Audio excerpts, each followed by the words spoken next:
Hello, everybody. I am Will. And I'm Kristin. And this is So I'm Watching This Show, your new favorite pop culture YouTube channel where we talk about movies, TV, music, and more. As always, this is a spoiler show, so you have been warned. It's a spoiler show. This is like a 70-year-old musical, though. Yeah, but I mean, I didn't, other than the memory that it was tangentially related to Romeo and Juliet, I didn't remember. Like, I didn't remember who died or when or how it, like, I didn't remember how it ended. When it ended, I was like, huh. So the ending is obviously a little different than Is Romeo it? and Okay. Juliet, but Well, on today's episode, we're going to talk about Steven Spielberg's much long-awaited movie musical remake, West Side Story.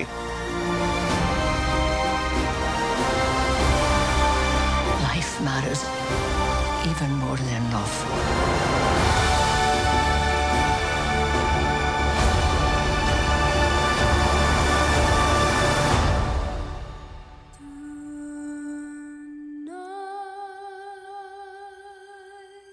So I have seen the original West Side Story, I think one time in high school or early college. I was taking some kind of film class and we watched it because it's like, you know, it was like a huge deal musical movie.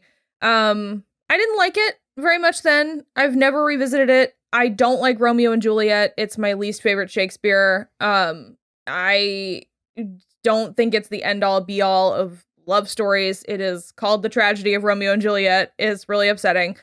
And I have just like never really come around on the story, or especially West Side Story specifically, because to me it is just Romeo and Juliet, except make it racist. Even more frustrating. Even more, because the thing that I kept saying, which we can get into later, but the thing that I said to both Rachel and Will yesterday after we got out of the theater is my biggest issue is that in Romeo and Juliet, they are two equally good or bad families. They just have like a warring blood feud. Mm-hmm. And in West Side Story, I'm just so clearly on the side of the sharks because they're not racist.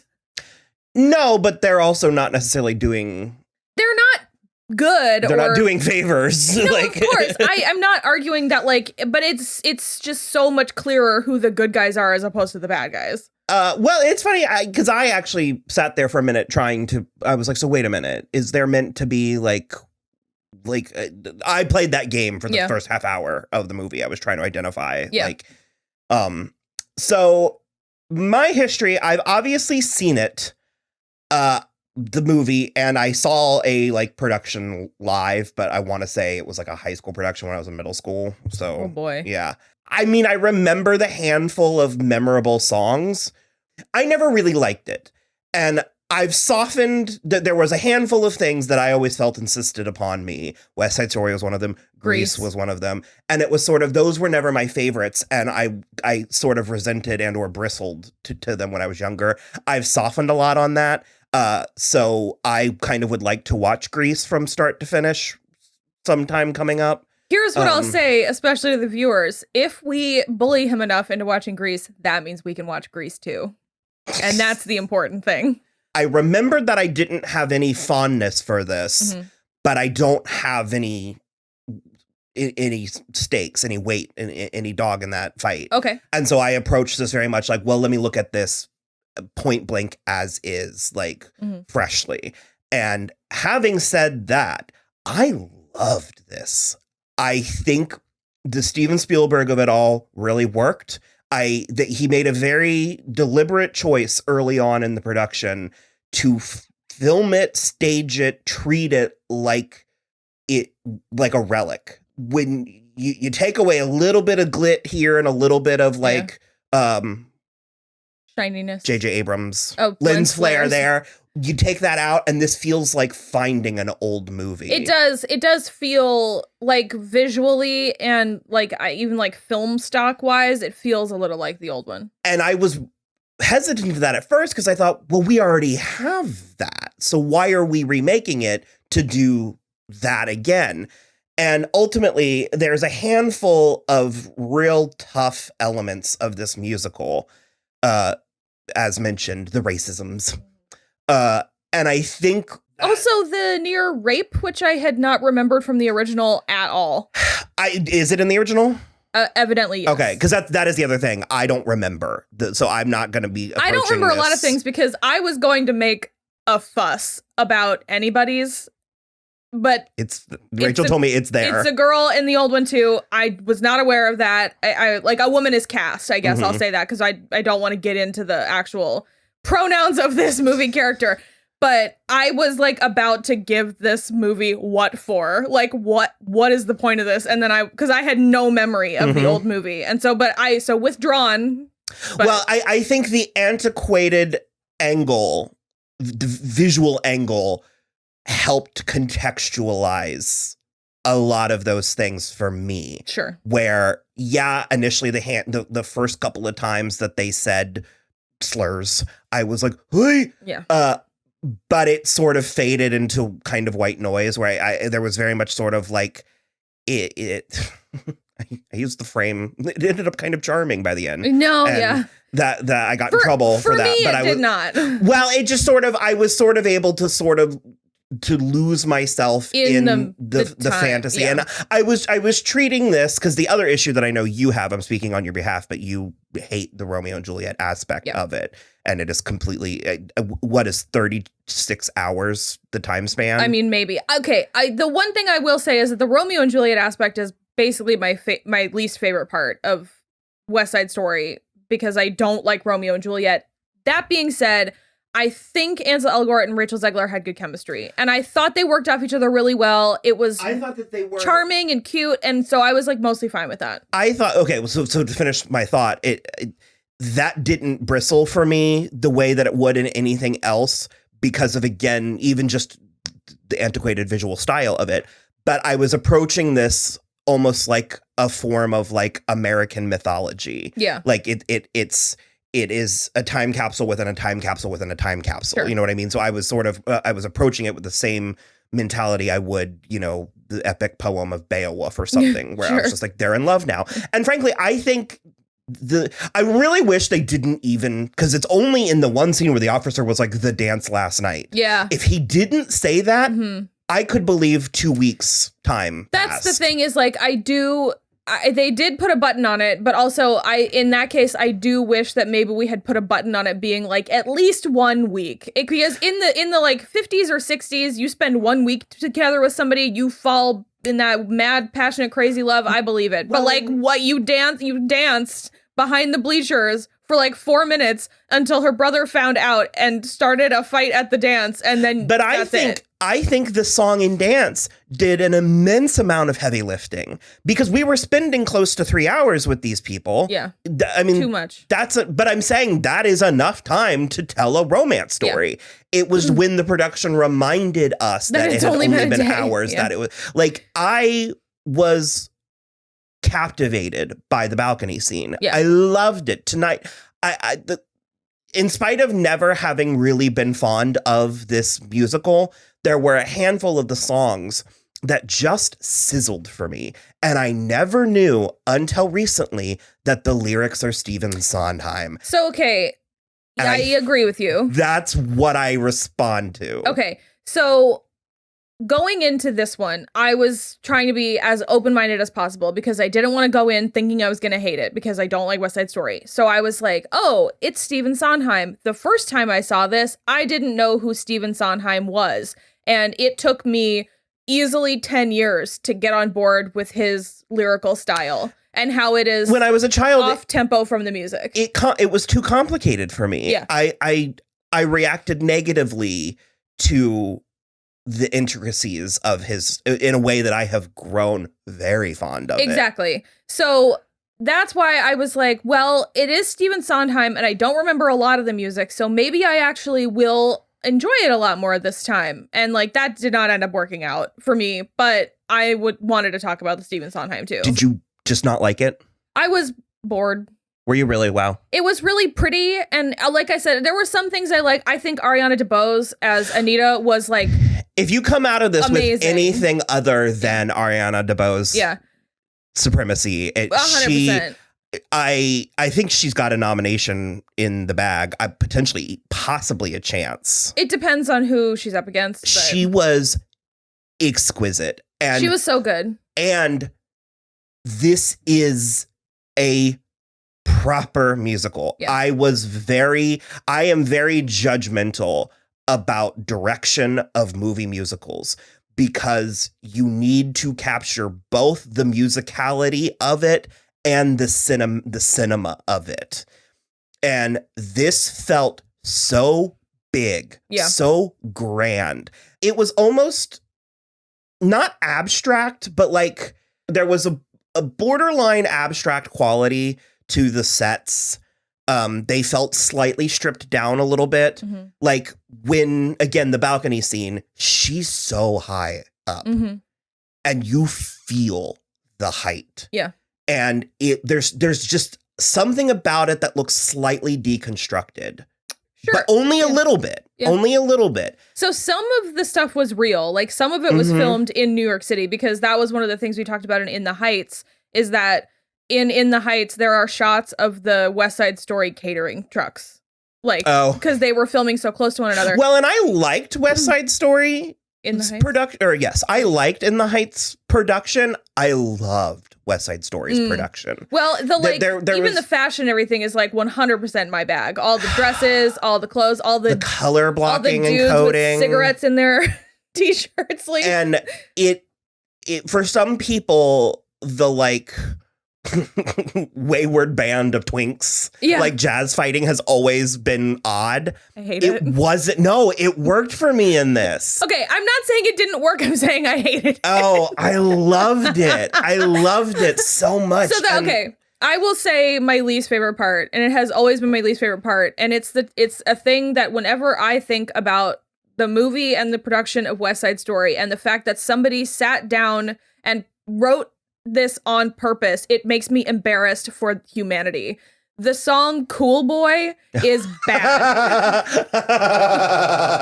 But they pulled it as close to off as I think. Okay, I really appreciated the choreography of it in this movie. It was very cool trying to keep the gun away and everything, and blah, blah, blah, and like over the holes in that like bridge area. And there's a quaintness. It's shocking and kind of devastating when you think of the bigger implications of it. But there's a quaintness as to what a menace one single pistol is to this entire production. Yeah. I had to say that because I remember watching it in the old movie and being like wanting to curl in on myself while I was watching it in my school class and being like, this is bad. Like, this is embarrassingly bad. And did you feel that way in this one, or did you? Well, the choreography for me, it helped. Sort of saved it, but and the jumping all around, that was very cool. I don't remember how it's choreographed in the old one, so I can't say if it's the same, but it's embarrassing.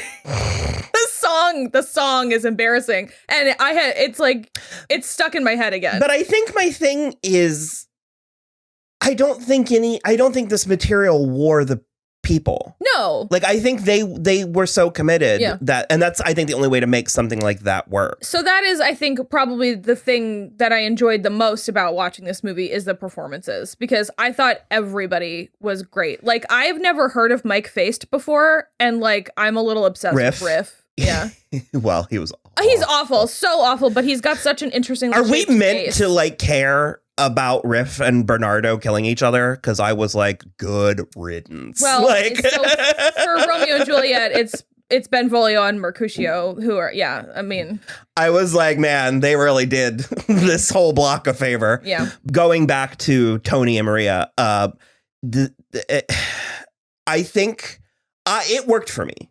I think Ansel, and particularly Rachel Ziegler, she did the most for me. And I think that they captured a very good balance of kind of chemistry, but also blandness. There's gonna be an element of like, I don't think you can have Fire of a Thousand Suns in Romeo and Juliet. I guess you're meant to. No. But they think they're people. Like, it's like. Well, so like, let's do that. First of all, I'm pretty sure like a lot of these kids are still in high school, and that's why they're having a dance at the school gym. I think they're meant to be, because that is another thing I'm aware of. I don't know the specifics, but I am aware that this production sort of reframed some more questionable in the least case, Romeo and Juliet are like 14 and 17. 15, yeah. And so in that sense, I get it. But to compare it to an actual production of Romeo and Juliet, the Baz Luhrmann one, Leonardo DiCaprio, Claire Danes, there is something that actually feels like a love for the ages and like an immediate, passionate infatuation when they see one another through the aquarium. But that movie also feels like borderline of fantasy. Like it's almost in an alternate reality. Yeah, where I guess. I don't get that from this. You mean where Paris doesn't murder Romeo? Like I said, in particular, I thought that they were more than adequate. That's whatever the word that I came up with. I started to say that the entire movie was just like an exercise in proficiency. Sure. Like it was just an exercise in everybody doing a great job. Yeah. It was just fine. It was good. I think it was more than fine.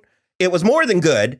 It didn't revolutionize any. It was like, that was a perfectly executed thing. If I'm honest, that's one of the things that actually frustrates me the most about it, because I remember especially the first teaser that we saw, and even the trailer was so dynamic and so interesting. And then I really feel like they just took all the coolest shots from the movie and put them in the trailer, because there wasn't anything else in the movie to me that was very spectacular, where it was like, you know, the two sides of them coming to meet together in the salt factory was very cool. Anita dancing in America, very cool. But it's just like, you know, there's only so much then after that. Sure. There was a moment. It's when Tony is singing Maria and all of these theatrical lights turn on.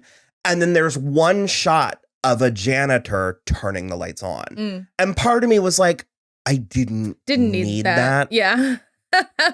I just let it be fantasy, to use that word again. There's another thing. It's piggybacking off of the first thing. If you take one thing away from this movie, if there is one thing that is worth the price of admission, it is America. It is that entire number. I was giddy. Yeah. It is so good. It is long. It is the dancing. And this goes back to my, like, so many movies, modern or modernish movie musicals, there's a freeform quality to it where it's like, or CW, where it's like, it's almost cinema, but not quite. And this definitely, and I don't know if it's like the Steven Spielberg, like, pompousness insisting itself upon the movie. Sure. We moved from place to place to place. I mean, the I Feel Pretty, setting that in the department store. So good. Because it's just in the apartment. Yeah. Natalie Wood just sings it in the apartment. And I mean, I know that you're just medium on Steven Spielberg, and so am I, honestly. I mean, I think he's great, but it's like... Okay, let's not say something we're going to regret.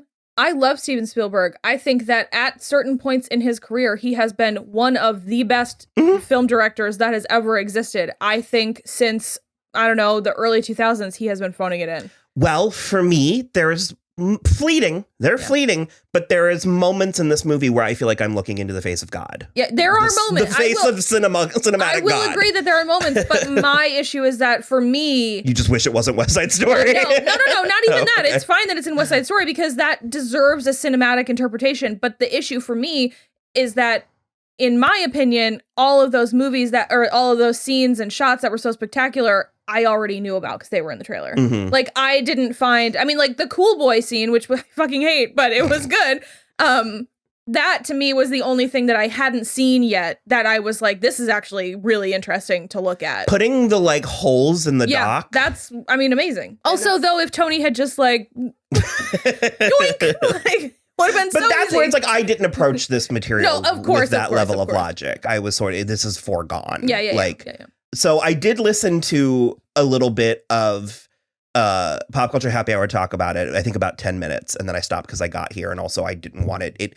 It was changing how I felt about it because they were talking a lot about the uncomfortable racial racisms, and I like that you keep saying it plurally. I'm trying to not be precious. Like, I'm trying to not be precious about it. I'm trying to just like state what I mean, but I'm also trying to be thoughtful and trying to be respectful. And because it didn't really, like I said, I took it at face value. I just took it as a, well, this is a dramatization from, of a product from a time period. Yeah. And so it washed over me. But granted, I'm a white person. So it's like, I didn't have that experience of bristling at any, because they were talking about the original version is they're mocking. They're like that accent isn't a thing. It was like put on and stuff. But the whole reason why I brought up Pop Culture Happy Hour is because Glenn Weldon says, and I fervently agree, that he says there is a preposterous character moment in the end from Anita, and he says that up to and including Rita Moreno, that Ariana DeBose comes closest to actually selling. Oh, the betrayal. I never understood why she lied when I was a kid, and I got it here. So I don't know if it's. Yeah, no, I get it. Well, I don't know if it's my age. I don't know if it was this production or whatever. But I was like, why would she? I was like, did she not understand? Like, why would she do that? And then in this one, I was like, oh. I definitely know why Anita does it. I mean, and the other thing is, you can't 100% fault her, because how on earth is she to know that, Well, I was in a place where I was like, why would she betray Maria like this in a way because she wants Maria to not be involved with these white men who almost raped her. She's protecting. And that was never sold to me when I was younger. Yeah. Like, I never comprehended that part. The Stephen Sondheim of it all, knowing that now, and this is 2 weeks after his passing. R.I.P. I sobbed. I was surprised. Yeah. I did not know that it was going to hit me that hard. Yeah. Because in all honesty, he was old, which helps. Yeah, but I would have said I'm a casual fan. I have not seen all of the shows. I have not heard all of the music.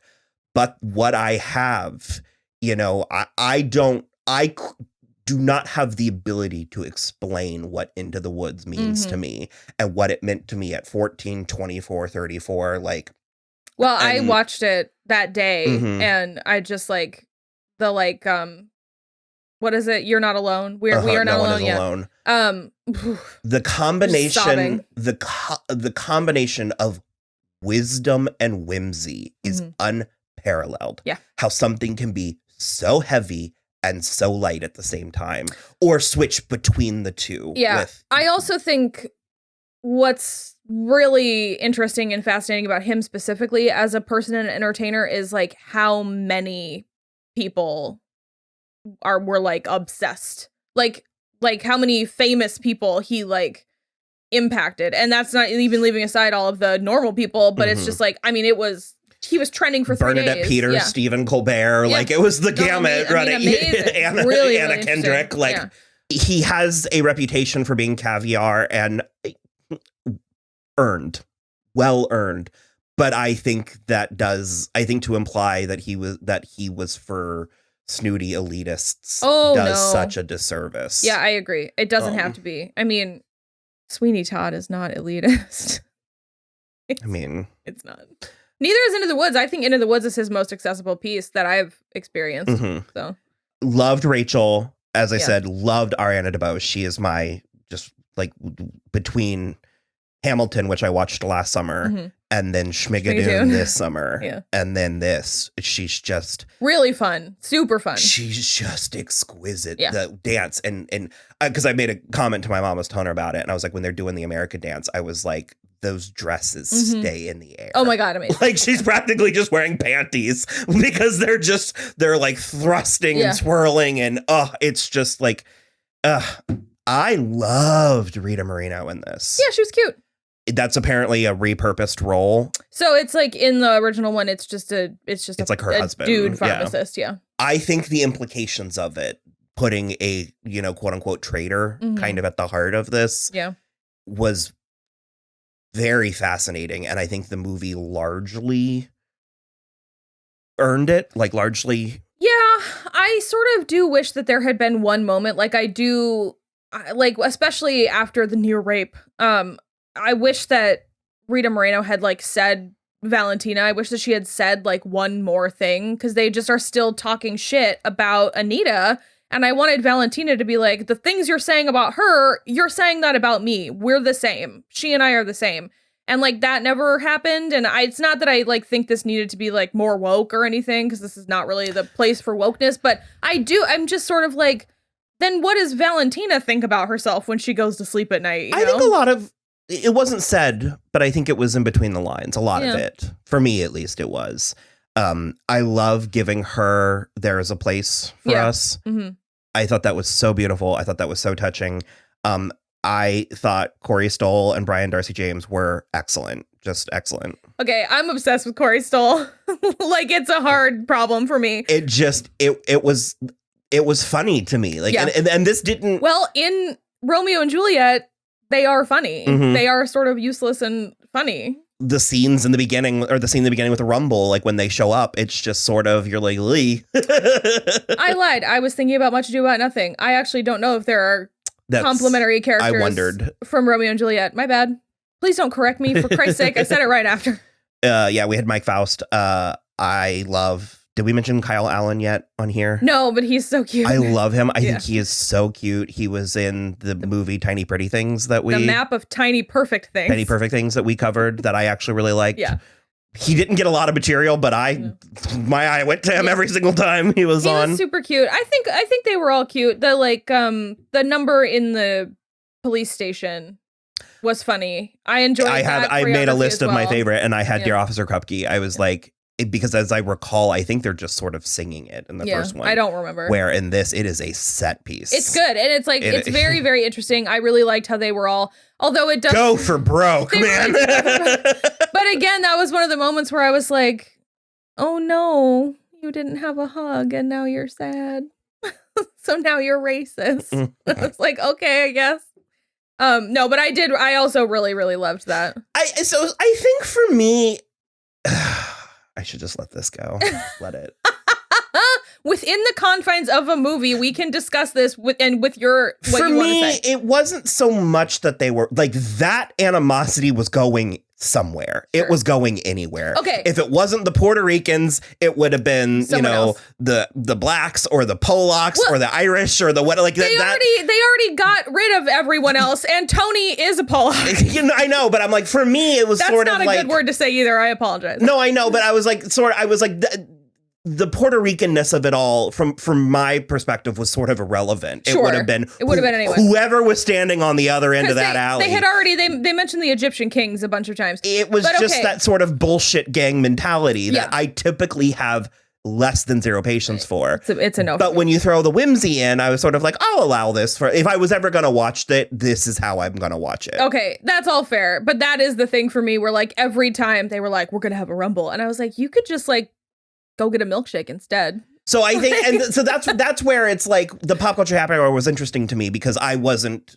to hear from the perspective of two Latinx women talk about how, like, growing up, this held a very unique place for me because it was simultaneously like representation, but also degrading. Yeah. And I don't remember which one, but the one of them, she was like, my grandmother loved this because Rita Moreno won an Oscar, and it was very revered. But then she's like, but also it's like, ugh.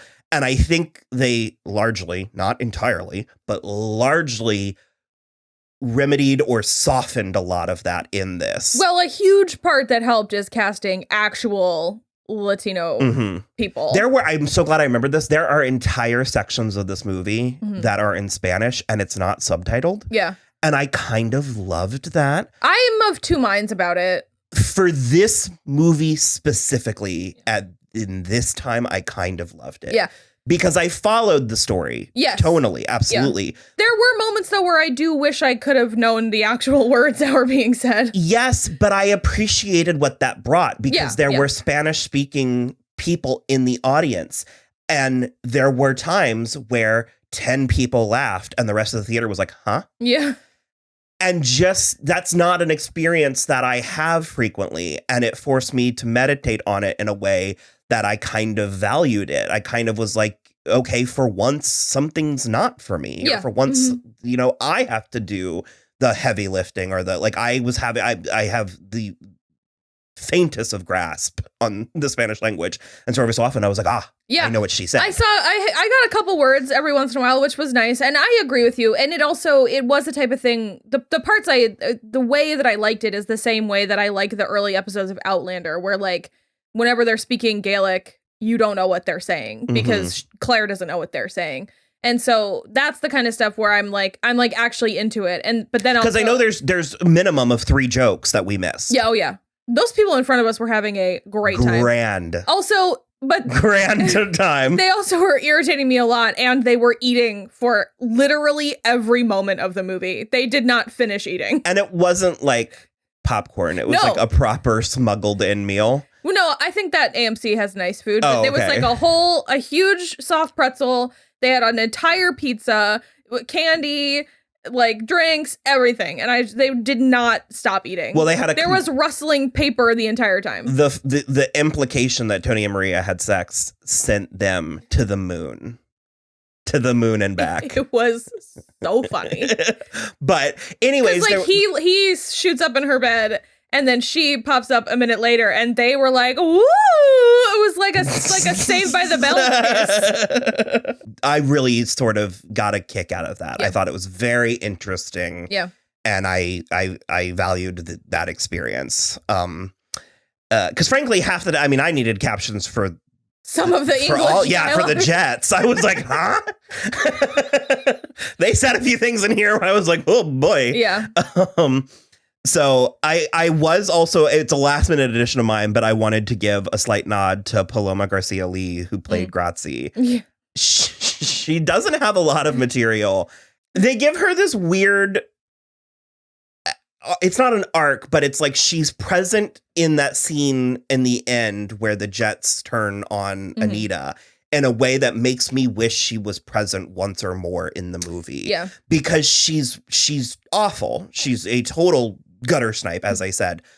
But she draws this line in the sand about them attacking Anita. Well, it's to the point where the boys throw her out. And she's banging on. It's the shot that I was like, who is this blonde chick? It's like banging on the door. Yeah, it's like straight out of Gatsby. Yeah. And because they throw her and there's another girl. They throw them both out. And so they're just outside while they try to gang rape Anita. And it's horrible. And then I really, really, really actually loved that. Because I was like, if only all of them could be like, hey, we're all just people. Because in that moment, her womanhood trumps her whiteness. And it was very odd, and it wasn't bad, but I was sort of like, this makes me wish that I had 1 or 2 more scenes. Yeah. Not a lot. She didn't need entire plots. I don't need to meet her family. Yeah. But it was just sort of Could you imagine? Up until that point, she was Riff's girlfriend that banged him in the tractor, and then she did a couple kicks at the dance. And she used to be Tony's girlfriend before he went to prison. She brought something that pinged me where I was like, I'm going to shout her out. I'm with you. I do think she could have been in 1 or 2 more scenes. And I'm totally with you that she didn't need more plot. But I also do kind of like that there's not a button on it, that you have to do a little of the work to be like, oh, her womanhood is trumping this gang, trumping her whiteness, trumping her grief about Riff and her potential grief about Tony. I mean, not seconds before that, she was super racist. Yeah. So it was very interesting. But she would not excusing the racism, but like people can contain multitudes. You can be racist and still say, well, no one deserves to be raped by 11 angry white men. Like, that sounds terrible. I feel like sometimes I come off as glib about this stuff, and it's not from a place of apathy. It's from a place of frustration. Sure. Yeah. And I try to be pragmatic. Like, I try to be practical about some of the stuff when we talk about it, because I think far too often people are like signaling or like, I don't know. Yeah. And I don't know if I always hit that landing, but I want to do the right thing. Yeah. I want to be a good person. And there's times where I'm like, I'm only one person talking about Steven Spielberg's remake of West Side Story. I can't fix this problem. We can't be everything to all people. So I loved Tonight. I loved America. I loved Officer Krupke. Actually, literally all these. Were things moved around? Because I do not as much as I enjoyed I Feel Pretty, I do not remember it being placed at that point. And I understand the concept of juxtaposition, but it was like... I don't know if things were moved around. It felt incorrect. I was like... Because we watched 2 murders, one of which happened at the hands of Maria's lover, Tony, and he murdered her brother. Trying so hard to not murder. And then he just got too angry. And so I don't remember if the order is changed out, but it was very jarring for the again. I understand brightly lit. I understand juxtaposition. I don't think it worked. It wasn't totally appropriate here. Also, I didn't know or remember it ending on such a womp womp. I was like, oh, that's the end. Oh, okay. Yeah. I mean, I love her, and I think Rachel absolutely sold it, where she was like, well, can I kill now? Because I hate, it's like, I love that notion, but it just was sort of like, well, then there's a funeral procession and then it's over. That's the nice thing about Romeo and Juliet. Of it all. No, the nice thing about Romeo and Juliet is that they both die. And I'd forgotten that she doesn't die, and I thought it was weird. She should have killed herself like she does in the play. I don't know that that's what I think this movie needed, that the story needed, but this is the most I've ever liked this material. I think the grandeur and the glamour of old Hollywood was captured beautifully. Sure. Yeah. In a way that there was a crispness and a freshness to it. Mm-hmm. But I don't know. I kind of loved it. I kind of loved it. And I know Rachel just straight loved it. Rachel super loved it. Contemplated having her talk as well, but the scheduling just wasn't working for us. Sorry. So I thought it was fine. I'm not mad I saw it. I'll never watch it again. I will. I will. I won't. So, anything else? No, I am pretty good. Like I said, I liked parts of it. Again, I liked Tonight. I liked America. I also actually really liked the framing and everything of Maria. I mean, there are parts of it I really liked, but I also only like 4 songs from this musical in the first place, and that was all of them. Boy, boy, crazy boy. Okay, it's not the music, it's the lyrics. The lyrics are embarrassing, even for 1961. Well, you can follow us on Twitter at So I'm Watching, or Instagram at So I'm Watching This Show. We also have a website, soimwatching.com, which links out to everything. You can donate money to the cause at patreon.com/soimwatching. We also have a Cash App. We also have a Venmo. We also have a coffee. And then just like and subscribe. Bye.